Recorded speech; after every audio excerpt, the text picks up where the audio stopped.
नमस्कार, गौरव Mishra for IAS में आपका स्वागत है। इकोनॉमी का ये हमारा 8वां लेक्चर है।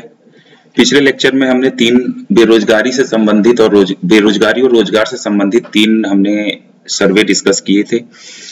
2 सर्वे एनएसओ के थे। एनएसओ का एक जो लार्ज स्केल सर्वे था वर्ष 2011-12 का, वो हमने डिस्कस कर लिया था। ठीक है, फिर उसके बाद हमने पीएम इकोनॉमिक एडवाइजरी काउंसिल का जो सर्वे था, जो स्पेशल सर्वे किया गया था कि पिछले 14 सालों में जॉब्स का क्या जो ट्रेंड रहा है, तो वो हमने उसकी फाइंडिंग्स को डिस्कस कर लिया था। फिर हमने एनएसओ का जो पीरियोडिक जो एनुअल सर्वे होता है, तो वो 2017-18 और 18-19 ये दोनों सर्वे हमने डिस्कस कर लिए थे। और हमने ये पाया था कि जो हमारी बेरोजगारी दर है वो पिछले कुछ वर्षों में लगातार बढ़ रही है। 2017-18 में ये मैक्सिमम हो गई थी, जो पिछले 45 सालों में ये सबसे ज्यादा था। ठीक है, और उसके बाद 18 और 19 में थोड़ा सा इसमें सुधार आया था। ठीक है, अब हमने जो एनएसओ का जो वर्ष 2011-12 का सर्वे डिस्कस किया था, उसमें एक मेजर फाइंडिंग हमें ये मिली थी कि जो इनफॉर्मल एम्प्लॉयमेंट है, अनौपचारिक रोजगार है, वो ज्यादा है। ठीक है, ऑर्गेनाइज सेक्टर में भी होने के बावजूद, ऑर्गेनाइज सेक्टर में जबकि इनफॉर्मल एम्प्लॉयमेंट बहुत कम होना चाहिए, लेकिन ऑर्गेनाइज सेक्टर में भी इनफॉर्मल एम्प्लॉयमेंट, अनौपचारिक रोजगार ज्यादा है।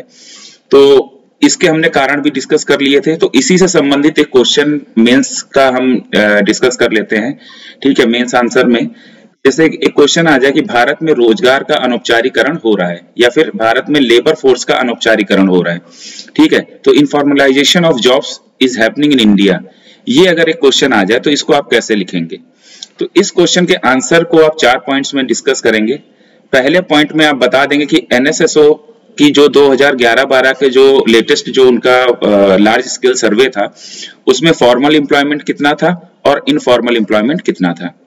फिर नेक्स्ट पॉइंट में हम ये बताएंगे कि ये जो इनफॉर्मल एम्प्लॉयमेंट ये जो ज्यादा है, ये ज्यादा क्यों है। तो इसका रीजन मैंने आपको लास्ट वीडियो में बता दिया था कि हमारे जो लेबर लॉज हैं वो बड़े जटिल हैं, और जो हमारी पॉलिसीज हैं ये हायरिंग फायरिंग की, ये भी जो है सोशल सिक्योरिटी को देखते हुए ये भी क्रिटिकल है। तो अब इन लेबर लॉज और पॉलिसीज का इम्पैक्ट, इसका जो प्रभाव है वो इकोनॉमी पे क्या पड़ रहा है, लेबर फोर्स पे क्या पड़ रहा है, और कंपनी या फर्म पे क्या पड़ रहा है।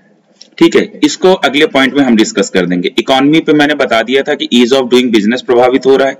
ठीक है, इससे क्या है कि जो फॉरेन से निवेश होता है या जो अपने देश के ही जो उद्योगपति हैं वो निवेश करते हैं, तो वो कैपिटल इंटेंसिव इन्वेस्टमेंट ज्यादा करते हैं, यानी पूंजी प्रधान निवेश। और पूंजी प्रधान निवेश जहां होता है तो वहां पर ऑटोमेटिक फैक्ट्रीज जो है ना ज्यादा लगाई जाती हैं। इससे क्या है कि इससे जो रोजगार और जनरेट हो सकता था वो रुक जाता है। ठीक है, तो इससे इकोनॉमी को ईज ऑफ डूइंग बिजनेस प्रभावित हो रहा है। फिर लेबर फोर्स में मैंने बताया था कि भाई जो लेबर फोर्स है उसकी भी जॉब सिक्योरिटी कॉम्प्रोमाइज हो रही है, उनको इनफॉर्मल जॉब्स में रखा जा रहा है, तो ये भी एक अच्छा साइन नहीं है। फिर कंपनीज के लिए भी ये सोचिए कि कंपनी अगर सोचती है कि वो अगर इनफॉर्मल एम्प्लॉयमेंट देंगे तो उनके पैसे बच जाएंगे, ऐसा नहीं होता है। कंपनी जो हायरिंग करती है जो टाइम के हिसाब से, तो उसके लिए वो एड पे खर्च करती है या एजेंसी को कुछ पैसे देती है। ठीक है, तो इस खर्च के बाद फिर जो नया बंदा आता है, जो नया एम्प्लॉयड पर्सन होता है उनके यहाँ, वो बंदा भी जो है ना पूरी बिलोंगिंगनेस से, पूरी ईमानदारी से काम नहीं करता, क्योंकि उसे पता है कि वो शॉर्ट टर्म के लिए ही है। ठीक है, उसके बाद उसकी जॉब सिक्योरिटी तो है नहीं। कंपनी अगर उसे कोई कोर्स कराना चाहेगी तो वो कोर्स कराने के लिए भी इच्छुक नहीं होगा, कंपनी भी उससे मैक्सिमम आउटपुट नहीं ले पाएगी। तो इससे कंपनी के लिए भी एक ये लूज लूज सिचुएशन हो गई। तो आपने इंपैक्ट को डिस्कस कर दिया कि इकोनॉमी पे क्या इंपैक्ट पड़ रहा है, लेबर फोर्स पे क्या इंपैक्ट पड़ रहा है, और कंपनी पे खुद कंपनी के ऊपर भी क्या इंपैक्ट पड़ रहा है। अब इसके अगले और लास्ट पॉइंट में सोल्यूशन में कि हमें अपने लेबर लॉज को इस हिसाब से मॉडिफाई करना चाहिए ताकि कंपनीज जो है ना वो मैक्सिमम आउटपुट ले सके, और वो जो उनको एम्प्लॉयड पर्सन है उनका शोषण ना कर सके। एम्प्लॉयड पर्सन की भी सोशल सिक्योरिटी प्रॉपर मेंटेन हो और वो भी जो है रिस्पॉन्सिबिलिटी के साथ आउटपुट दें। ठीक है, तो ये आप इसमें एक निष्कर्ष निकाल सकते हैं। देखिए वहां पर आपको एक समिति का मेंबर बन के आपको जो ना लेबर लॉ को डिफाइन करने की जरूरत नहीं है कि आप लेबर लॉ डिफाइन करने लगे फिर उसमें पॉइंट वाइज, क्योंकि आपके पास 200 शब्द या 250 शब्द ही होते हैं, तो पॉइंट वाइज आप उसमें समिति के सदस्य बन के आप उसमें अपने इनपुट्स मत देने लगिएगा। बस एक सिंपल सा सेंटेंस है कि भारत में रोजगार का अनौपचारिकरण हो रहा है, तो क्या हो रहा है, आपने क्या फाइंडिंग पाई है, क्या उसका जो आंकड़ा आपने दे दिया उसके रीजन बता दिए, रीजन के बाद उसके बाद इसका इंपैक्ट क्या पड़ रहा है वो बता दिया, और चौथे पॉइंट में आपने बता दिया कि इसका क्या सोल्यूशन है। इसका सोल्यूशन यही है कि लेबर लॉस को जो और थोड़ा सा इजी किया जाए, थोड़ा रियलिस्टिक किया जाए, बस दैट्स इट, इतना ही आंसर काफी है। ठीक है, अब उसके बाद हमने ये मेंस का आंसर डिस्कस कर लिया। मैंने आपको पहले ही बताया था कि जो रोजगारी और बेरोजगारी का जो मापन है वो दो मेन एजेंसी करती है, एनएसओ और लेबर मिनिस्ट्री। ठीक है, तो हमने एनएसओ का जो डाटा है वो वर्ष 2011-12 का वो हमने डिस्कस कर लिया है। अब लेबर मिनिस्ट्री का क्या डाटा है, वो उन्होंने जो लेटेस्ट लार्ज स्केल सर्वे किया था वो वर्ष 2015-16 में किया था, तो उनकी जो क्या फाइंडिंग्स हैं वो हम डिस्कस कर लेते हैं। तो मैंने आपको ये भी बताया था कि एनएसओ का जो लेबर फोर्स है, लेबर फोर्स वो 36% है। ठीक है, और इसका लेबर मिनिस्ट्री के हिसाब से जो लेबर फोर्स है वो 50.3% है। अब ये अंतर क्यों आया? ये अंतर इसलिए आया कि एनएसओ के हिसाब से जो 14 से लेके 59 ईयर्स के बीच का जो एज ग्रुप है वो केवल इसमें शामिल होते हैं। ठीक है, पॉपुलेशन का केवल यही हिस्सा एज ग्रुप ही लेबर फोर्स में लिया जाता है, और इसमें से लेबर फोर्स में वही होंगे जो काम करने के लिए इच्छुक होंगे और जो उपलब्ध हैं। ठीक है, लेबर मिनिस्ट्री के हिसाब से 15 से लेकर मतलब उसके आगे जितना भी एज है टिल डेथ, वो सारे लोग इसमें जो है ना शामिल हो जाते हैं। तो चूंकि इनका जो आंकड़ा बड़ा है, इन्होंने जो है ना 15 से लेके आगे सभी जो ना सभी पूरी जनसंख्या को शामिल कर लिया है, तो इसका जो इनका जो लेबर फोर्स है उनका आंकड़ा बड़ा आएगा। ठीक है, तो लेबर मिनिस्ट्री के हिसाब से जो हमारा लेबर फोर्स है वो 50.3% है। ठीक है, अब मैंने यहां पर एक शब्द लिखा है LFPR, इसका अर्थ होता है लेबर फोर्स पार्टिसिपेशन रेट, श्रम बल भागीदारी दर। तो लेबर मिनिस्ट्री के हिसाब से जो हमारा LFPR है वो क्या क्या है वो देख लेते हैं। तो यहां पर मैंने मेल्स का लिया है, यहाँ फीमेल है, ये आपने रूरल देख लिया, ये अर्बन देख लिया, बस इतने ही फाइंडिंग्स को आपको देखना है और यही हमारे कोर्स के लिए पर्याप्त है। तो जो लेबर फोर्स पार्टिसिपेशन रेट है, श्रम बल भागीदारी दर है, वो पुरुषों में कितनी है 75% और महिलाओं में 24%। हमारी टोटल जो लेबर फोर्स है उस लेबर फोर्स में पुरुष हैं 75% और महिलाएं हमारी कितनी हो गई, महिलाएं हमारी हो गई 24%। ठीक है, यहां पर हम एक जो देख रहे हैं कि जो पुरुषों की भागीदारी है वो महिलाओं से 3 गुना ज्यादा है। तो इसका रीजन क्या है कि महिलाओं की लेबर फोर्स में पार्टिसिपेशन इतनी कम क्यों है, तो उसके रीजंस पहले डिस्कस कर लेते हैं, एक एक पॉइंट को जो ना विश्लेषण करके आगे बढ़ते हैं। तो देखते हैं भाई, पुरुषों में 3 गुना है लेबर फोर्स पार्टिसिपेशन रेट। ठीक है, ये क्यों है? इसका देखिए एक रीजन ये है कि एक तो सामाजिक रीजन है। सामाजिक कारण क्या है कि हमारा जो समाज है वो पुरुष प्रधान है, तो महिलाओं को ज्यादा जॉब के लिए इनकरेज नहीं किया जाता। ठीक है, जैसे आप अगर मेट्रो सिटीज के हिसाब से अगर अपनी सोच को बना के चलेंगे तो मेट्रो सिटीज को मत देखिए, भारत बहुत बड़ा है और भारत की जो 70% जो पॉपुलेशन है वो ग्रामीण इलाकों में निवास करती है, और ग्रामीण टेंडेंसी और माइंडसेट क्या है वो आप सब भी समझते हैं। ठीक है, तो एक सामाजिक पहलू ये हो गया कि जो पुरुषवादी जो मानसिकता है। दूसरा, महिलाओं में क्या है, शिक्षा और प्रशिक्षण पर भी इतना ध्यान नहीं दिया जाता। ठीक है, तो शिक्षा और प्रशिक्षण पर भी ज्यादा ध्यान नहीं, तो इनके अंदर जो स्किल डेवलपमेंट नहीं हो पाता, तो इसलिए इनका लेबर फोर्स पार्टिसिपेशन रेट कम हो जाता है। फिर उसके बाद क्या है कि इनके जो सेफ्टी इशू हैं, तो सेफ्टी इश्यूज की वजह से जो है ये ज्यादा दूर काम करने के लिए जाती नहीं है। ठीक है, तो इसलिए भी जो है ना इनका लेबर फोर्स पार्टिसिपेशन रेट कम हो जाता है। ठीक, अब ये चीज हमने डिस्कस कर ली कि महिलाओं का लेबर फोर्स पार्टिसिपेशन रेट कम क्यों है। ठीक है, अब उसके बाद हमारा जो अगला पॉइंट है लेबर फोर्स पार्टिसिपेशन रेट जो ग्रामीण इलाकों में 53% है और अर्बन एरियाज में हमारा 43.5% है। तो अब इस चीज को डिस्कस करते हैं कि भाई ग्रामीण इलाकों में लेबर फोर्स पार्टिसिपेशन रेट ज्यादा क्यों है और अर्बन एरियाज में कम क्यों है। ठीक है, तो इसका एक रीजन तो मैंने यही बता दिया, जो हमारी कुल जनसंख्या का 70% कहां पर रहता है, वो रूरल एरिया में रहता है। तो जब पॉपुलेशन ज्यादा है तो वहां पर लेबर फोर्स भी ज्यादा होगी। ठीक है, दूसरा रीजन क्या है कि वहां पर जो एजुकेशन के ईयर होते हैं, एजुकेशन के ईयर कम होते हैं। ठीक है, इसलिए वहां पर लेबर फोर्स पार्टिसिपेशन रेट ज्यादा होता है। अब उसका तीसरा रीजन क्या है कि वहां पर जो प्रच्छन्न बेरोजगारी है, ठीक है, जिसको हिडन अनएम्प्लॉयमेंट कहते हैं, ये वहां पर ज्यादा है।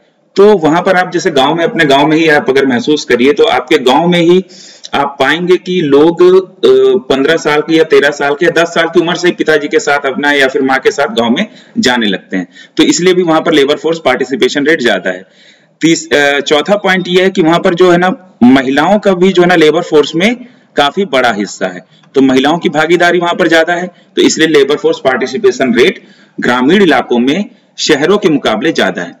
अच्छा, शहरों के साथ एक समस्या ये है कि वहां पर एजुकेशन के जो ईयर हैं वो ज्यादा हैं, वो ज्यादा है। दूसरा, वहां पर जो लोगों की आकांक्षाएं हैं, जो विलिंगनेस है, जो अचीव करना चाहते हैं, तो वो भी जो है ना वो ज्यादा है, तो इसलिए वो अपने स्किल पे ज्यादा ध्यान देते हैं। ठीक है, और वो ज्यादा समय तक, ज्यादा वर्ष अपने एजुकेशन में बिताते हैं।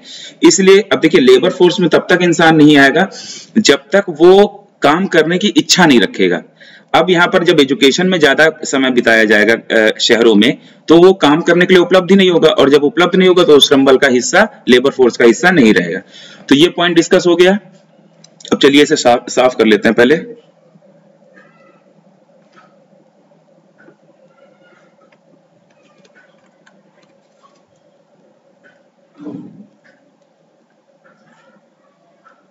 ठीक है, तो अब हमने ये पॉइंट डिस्कस कर लिए हैं।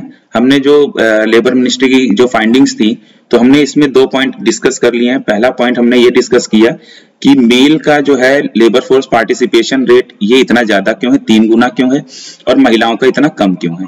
ठीक है, दूसरे पॉइंट हमने डिस्कस कर लिया कि रूरल इलाकों में लेबर फोर्स पार्टिसिपेशन रेट ज्यादा क्यों है और अर्बन इलाकों में कम क्यों है। अब हम अनएम्प्लॉयमेंट रेट पर आते हैं। अनएम्प्लॉयमेंट रेट यानी बेरोजगारी दर।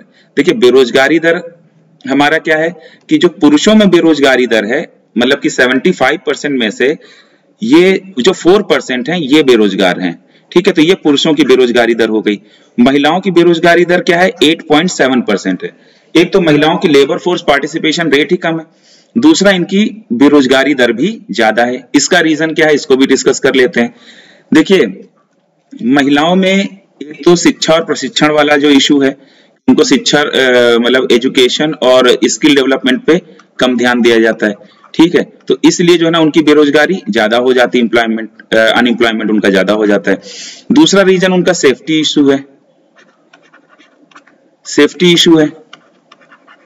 ठीक है, सेफ्टी इशू है तो वो ज्यादा दूर काम करने के लिए नहीं जाती, और उनके मन मुताबिक आसपास अगर काम मिल जाता है तो काम करना चाहती हैं, वरना फिर वो जो है काम को मना कर देती हैं। तो इसमें ये मतलब नहीं है कि वो काम करना ही नहीं चाहती, वो काम करना चाहती हैं, लेकिन उनको वो जो एटमॉस्फेयर है वो नहीं मिल पा रहा है। ठीक है, तो ये इश्यूज हैं, इसकी वजह से जो महिलाओं का जो लेबर फोर्स पार्टिसिपेशन रेट है वो कम है, उनका जो अनएम्प्लॉयमेंट रेट है वो ज्यादा है। अच्छा, एक जो पॉइंट मैंने यहाँ पर डिस्कस किया था कि लेबर फोर्स पार्टिसिपेशन रेट महिलाओं का इतना कम क्यों है, तो उसमें एक पॉइंट और समझिए कि महिलाओं की जो डोमेस्टिक रिस्पॉन्सिबिलिटी है, डोमेस्टिक रिस्पॉन्सिबिलिटीज जो है ना महिलाओं की ज्यादा है।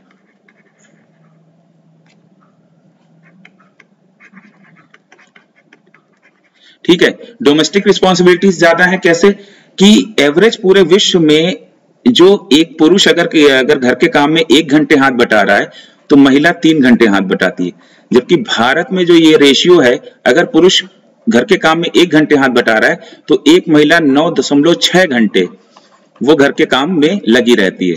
तो घर में जो है ना उसकी जो डोमेस्टिक रिस्पॉन्सिबिलिटीज ज्यादा हैं, इसलिए भी उसका जो लेबर फोर्स पार्टिसिपेशन रेट है वो पुरुषों के मुकाबले 3 गुना कम है। ठीक है, ये पॉइंट आपका एक और एडिशनल पॉइंट था, इसको आप जोड़ लीजिएगा। ठीक है, उसके बाद हमने ये डिस्कस भी कर दिया कि भाई महिलाओं का जो है ना जो अनएम्प्लॉयमेंट रेट है वो ज्यादा क्यों है, तो वो बता दिया कि उनकी शिक्षा और प्रशिक्षण स्किल डेवलपमेंट में ज्यादा उन पर ध्यान नहीं दिया जाता। दूसरा, उनके सेफ्टी इश्यूज हैं, और एक तीसरा पॉइंट इसमें यह भी है कि जो फर्म्स हैं, जो कंपनीज हैं, वो भी इनको जो है ना पुरुषों को ज्यादा जो है ना प्रेफर करती हैं। ठीक है, तो कंपनीज भी इनको नहीं रखना चाहती, तो इसलिए जो है ना इनका अनएम्प्लॉयमेंट रेट ज्यादा है, क्योंकि कंपनीज को ये लगता है कि भाई जैसे अगर जैसे मैटरनिटी के टाइम पे इनको लीव देनी पड़ेगी, पेड लीव देनी पड़ेगी, फिर इनके कई सारे सेफ्टी इश्यूज होते हैं और उसके हरासमेंट के इश्यूज होते हैं, उनको जो है ना हैंडल करना पड़ेगा, एक अलग से मैकेनिज्म बनाना पड़ेगा। तो ये सारे रीजंस की वजह से कंपनीज भी ये सोचती हैं कि पुरुषों को ही जॉब पे रखा जाए। ठीक है, तो ये हमारा इशू हो गया कि भाई महिलाओं का जो बेरोजगारी दर है वो ज्यादा क्यों है, ये क्लियर हो गया। अब हम अगले पॉइंट पे आते हैं।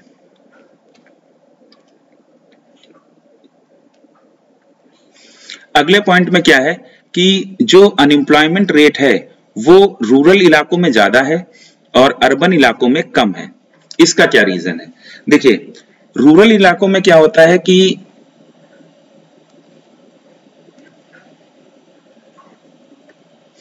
अनएम्प्लॉयमेंट रेट वहां पर क्या है कि रूरल इलाकों में जो अपॉर्चुनिटीज हैं, जॉब अपॉर्चुनिटीज हैं, वो कम है। ठीक है, जॉब अपॉर्चुनिटीज कम है, मार्केट छोटा है और वहां पर जो है ना इतने सारे जो फैक्ट्री वगैरह नहीं है, तो इसलिए वहां पर अनएम्प्लॉयमेंट रेट ज्यादा है।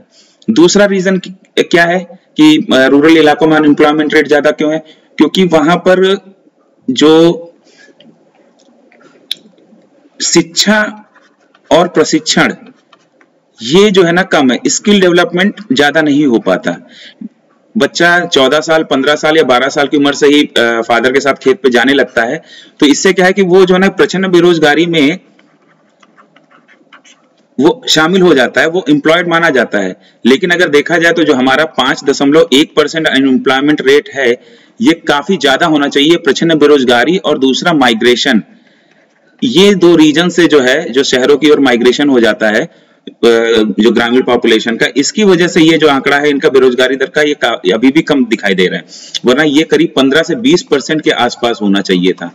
ठीक है, अगर ये प्रचंड बेरोजगारी ना हो और ये माइग्रेशन वाला इशू ना हो तो। ठीक है, तो इनका शिक्षा और प्रशिक्षण का जो है ये कम है, इनको मिलता है, तो इसीलिए जो है ना इनमें जो है ना ये स्वरोजगार या कोई काम नहीं कर पाते हैं, तो इसीलिए जो है ना गांवों में बेरोजगारी ज्यादा है। और मैंने बता दिया जॉब अपॉर्चुनिटीज भी गांवों में कम है। और उसके बाद शहरों में क्या है कि शहरों में जॉब अपॉर्चुनिटीज भी बहुत ज्यादा है। ठीक है, तो इसलिए जो है ना मतलब कि काफी सारी कंपनीज होती हैं, फैक्ट्रीज होती हैं, ऑफिसेज होते हैं, तो वहां पर इनको आराम से काम मिल जाता है। तो इस प्रकार जो हमने ये चीज डिस्कस कर ली कि भाई गांवों में अनएम्प्लॉयमेंट रेट ज्यादा क्यों है शहरों से। देखिए, इसमें हर जो 4 मैंने पॉइंट डिस्कस किए हैं, चारों पॉइंट से एक एक क्वेश्चन आराम से बन रहा है। और देखिए, कुल मिला के इनके जो रीजंस हैं वो मिलते जुलते ही हैं एक दूसरे से। ठीक है, तो आप इनको भी जो है ना इनका एक जो मैंने जो बताया है इनको एक जगह नोट कर लीजिएगा, ये आपके आंसर राइटिंग में भी काम आएंगे और आपके जो एसे राइटिंग में भी काम आ जाएंगे। ठीक है, फिर मैंने ये जो एक मेजर फाइंडिंग ये है कि भाई लेबर मिनिस्ट्री के हिसाब से LFPR कितना मैंने बताया है, ये मैंने बताया है 50.3%, 50.3%, जबकि NSO के हिसाब से कितना मैंने बताया है 36%। ठीक है, वो कम क्यों है NSO का? क्योंकि वो 14 to या 15 to 59 एज ग्रुप को लेते हैं, और ये किसको लेते हैं? ये 15 से लेके टिल आगे जो भी जितनी पॉपुलेशन है वो पूरा एज ग्रुप इसमें शामिल हो जाता है। तो इसलिए जो इनका जो लेबर फोर्स पार्टिसिपेशन रेट 50.3% है और NSO का 36% है।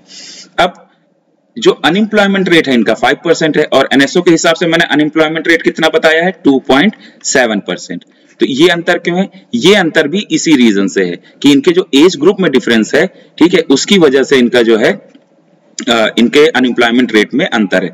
अब इसमें लेबर फोर्स जो है ना इसमें ज्यादा इन्वॉल्व है, 50% इन्वॉल्व है, तो उसका जो अनएम्प्लॉयमेंट रेट भी उनका लेबर मिनिस्ट्री के हिसाब से ज्यादा आता है।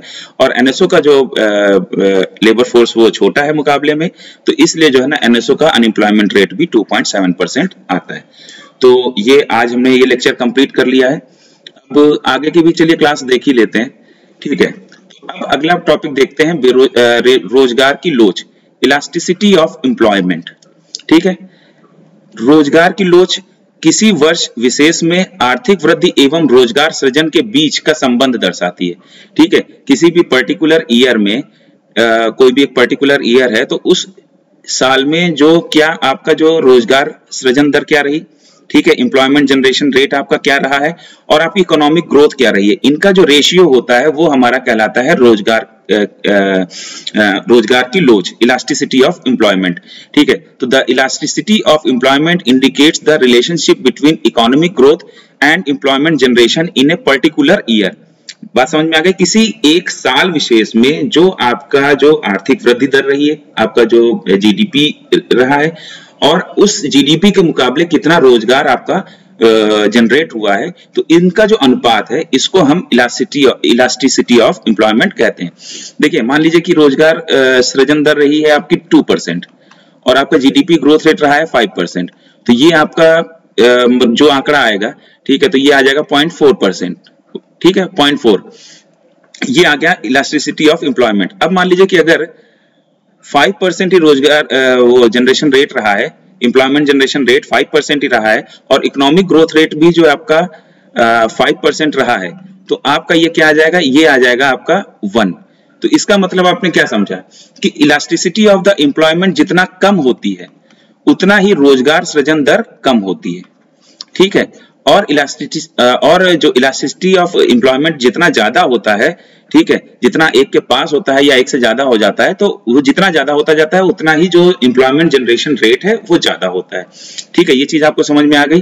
ठीक है, अब आगे देखते हैं।